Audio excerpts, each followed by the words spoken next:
Ladies and gentlemen, boys and girls, and knights around the realm, you have now entered the exclusive HeartBreak Hotel with yours truly, the HeartBreak Prince. And guys, I'm just going to jump right into it. There are two storylines that have been on my mind this week that I feel have the potential to end in heartbreak. And that first storyline is none other than the storyline on WWE Monday Night Raw between Jey Uso and Braun Breaker.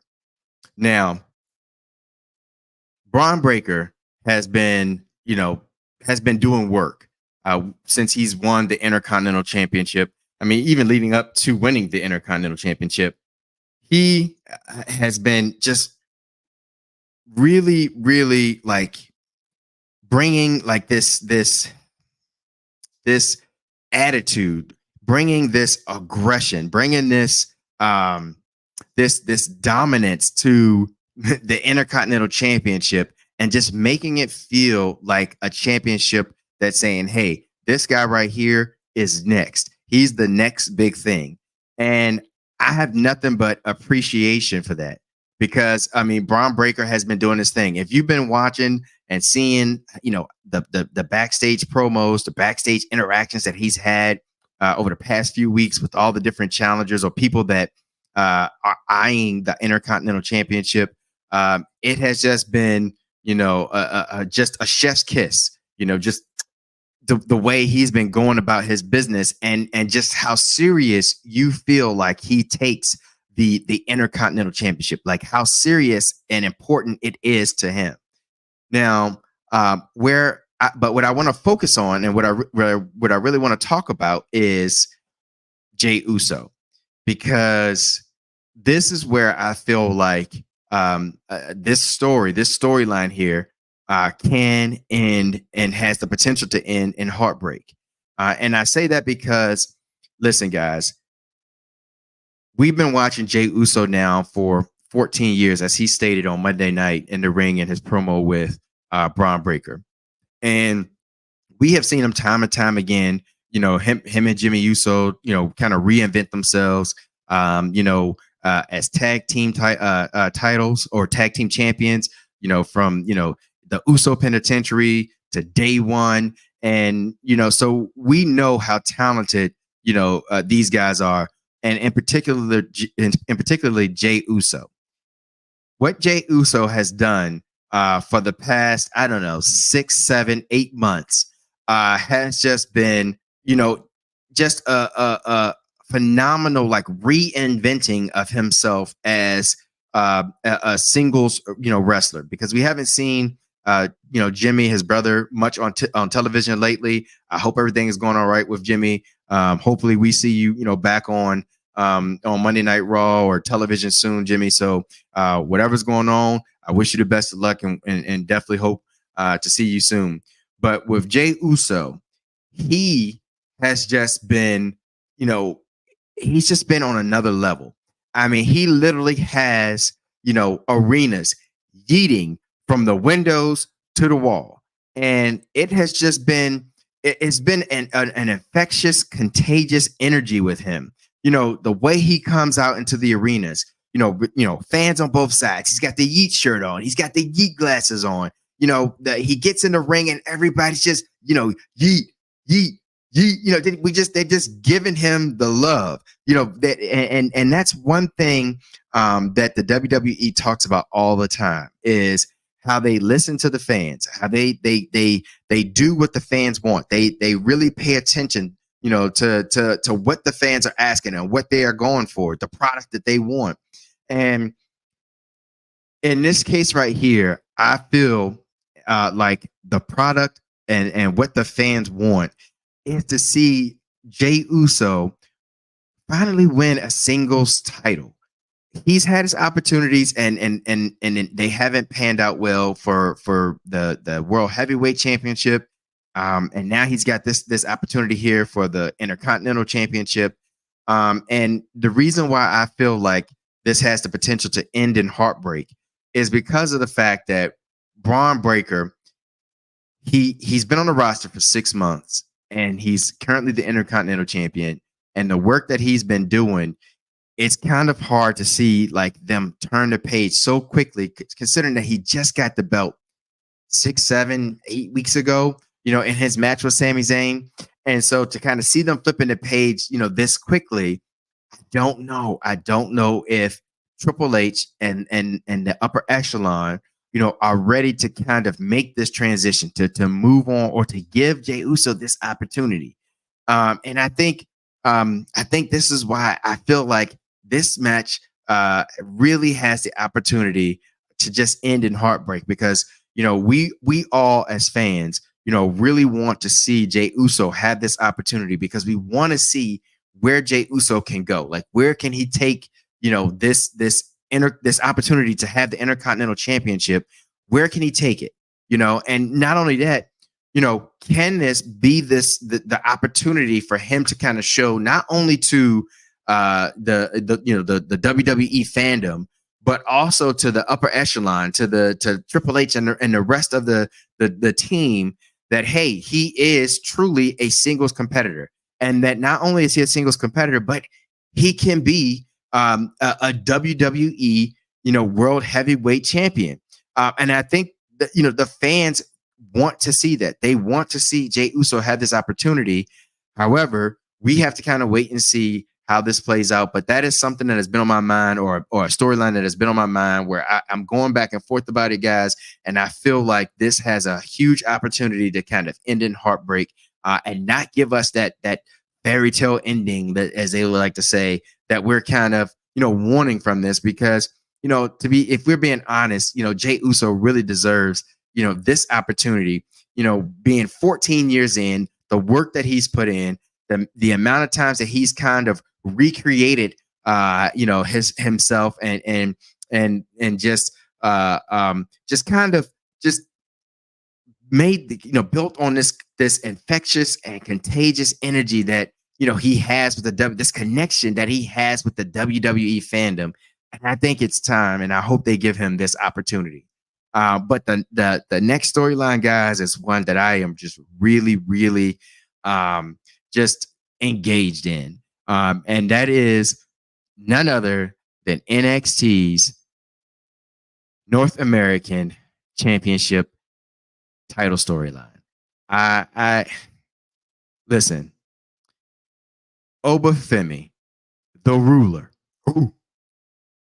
has just been one of the most dominant North American champions that we have seen in a while. And he has really earned his moniker, his name as the ruler, because he has done nothing but dominate opponent after opponent after opponent, from big to small to everywhere in between. And I have nothing but love, respect, admiration for Obafemi, because of what he's done and the product that he has put forth as a competitor, as a wrestler in NXT.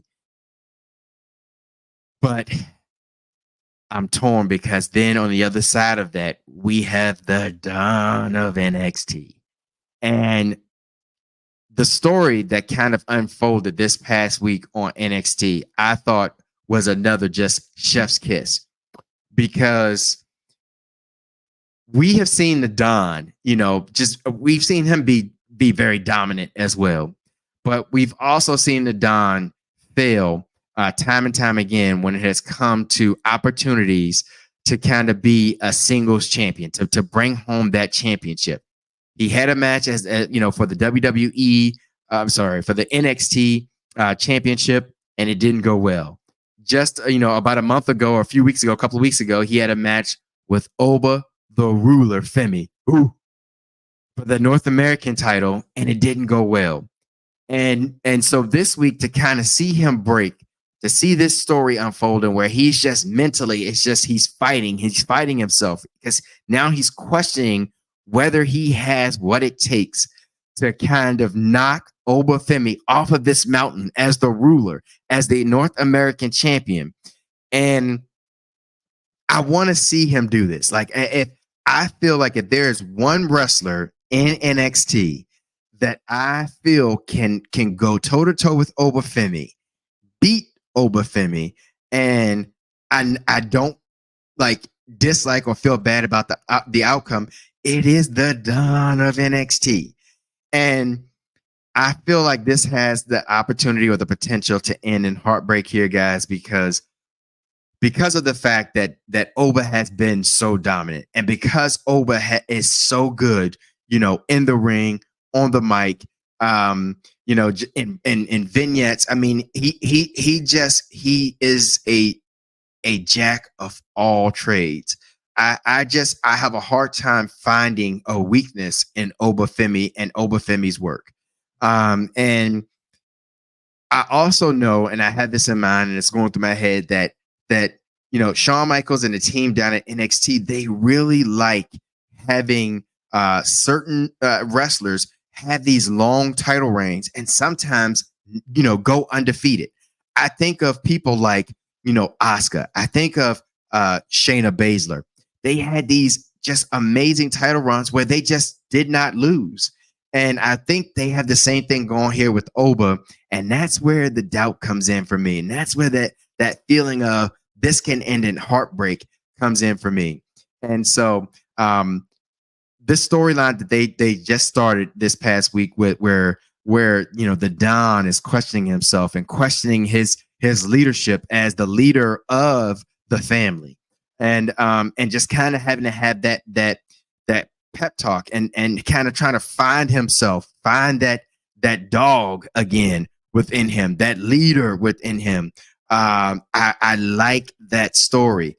Now, what will make that story pay off is if he can find it, if he can realize that he is the Don, and that he doesn't need a hammerstone. He doesn't need to take all of these alternative methods to taking out Oba. If he wants the job done, then the Don has to get his hands dirty. He has to do it himself.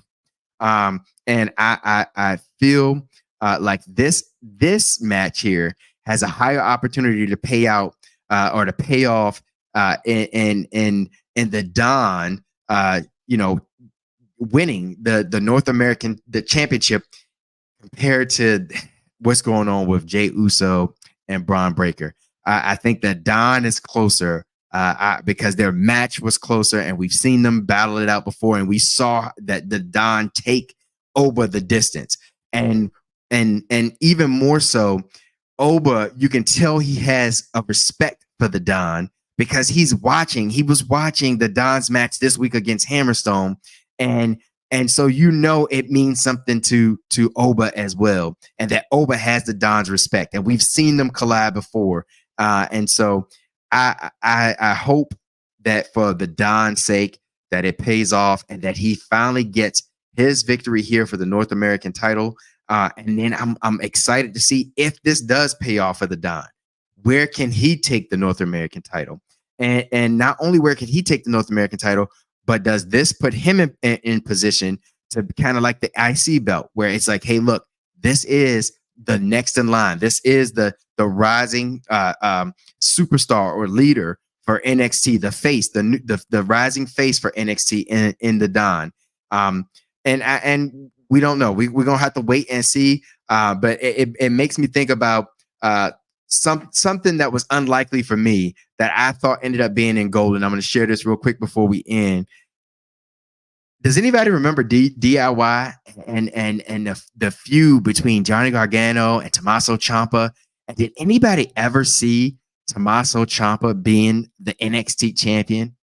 But when it happened, was it not gold? I mean, that whole reign of him as NXT champion, the man would come out to no music, and he called the belt Goldie. Like, what he did in that time frame with with NXT some years back, what 5, 6 years ago, that truly was gold. And I would like to see something like that. I believe the Don has something like that in him, where he can win this North American title, and he can take this title to even higher heights, if that's even possible, than Obafemi. So that is why I'm so engaged and I'm so excited about this match. But again, as I keep saying, all week, I've just kind of been thinking about these two storylines and just like, man, these two storylines are so good, but at the same time, they had that opportunity to kind of check us all in to the Heartbreak Hotel. But with that said, guys, before I go, one, I want to say I appreciate you spending your time here with me here in the Heartbreak Hotel. I hope you've enjoyed this episode, and I hope that it gave you guys, something to think about, some storylines that maybe you find interesting that are going on currently right now within the WWE across, any of their brands, whether it be WWE Raw, whether it be NXT or SmackDown. What storylines are you guys engaged in? What storylines are you intrigued in? And what storylines do you feel have, the biggest potential for heartbreak? Because, guys, I know it's a subjective thing, but these storylines, there are storylines out there that just had the potential. I think about Tiffy Time and Nia Jax. She has the money in the bank, but it has the potential to end in heartbreak, especially if you are a Tiffy Time fan like I am. But at the same time, what Nia Jax has been doing has been amazing. With her, the story between her and Tiffy Time and Pretty Deadly, that has all been great. So just, share your thoughts. Let me know, what do you think? What storylines do you think have the potential to end in heartbreak? But before I go, please, guys, continue to check us out on any of these platforms: Facebook, YouTube, Instagram at the Exclusive Nights Podcast, and on X at the XK Podcast. And if you are on YouTube, please hit that like, subscribe, notification bell so that you can continue to receive updates on content that we upload to the channel. We appreciate the support, and the journey continues to be the best there is, the best there was, and the best there ever will be, guys. And to make sure that your nights will never be the same.